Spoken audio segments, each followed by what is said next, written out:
Today we'll be discussing about the if function, how if function is used in a programming language. Basically, if is that condition. If I want to create a program, it will evaluate the statement which is true.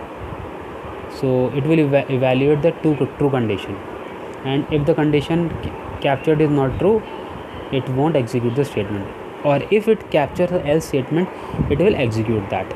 So this is a program in that the user has to enter a number. If the number is greater than 0, the if condition says that if the number is greater than 0, it will print a positive number. Elif, that will be moving to the elif condition.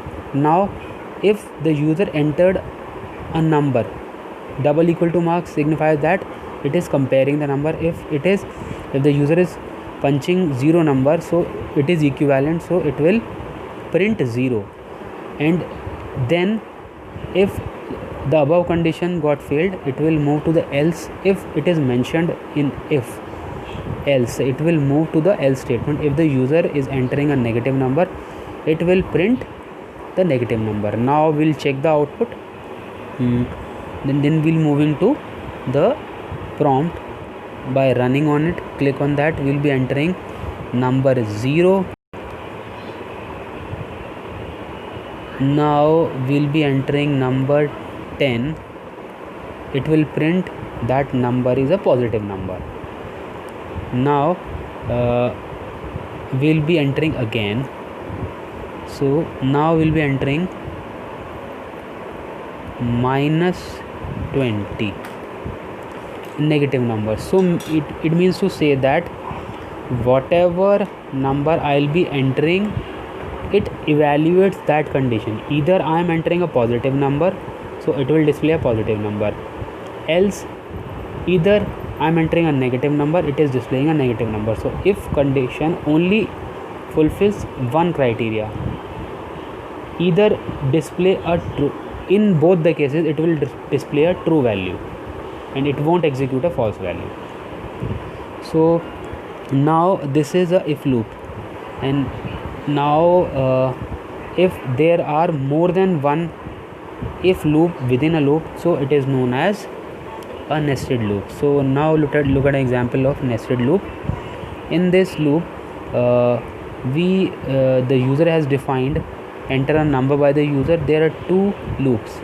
If number is less than equal to 0, or if number is equal to 0, print 0.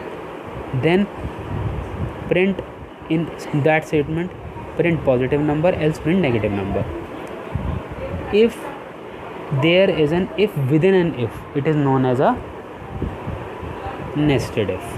So now we'll be checking that how it performs.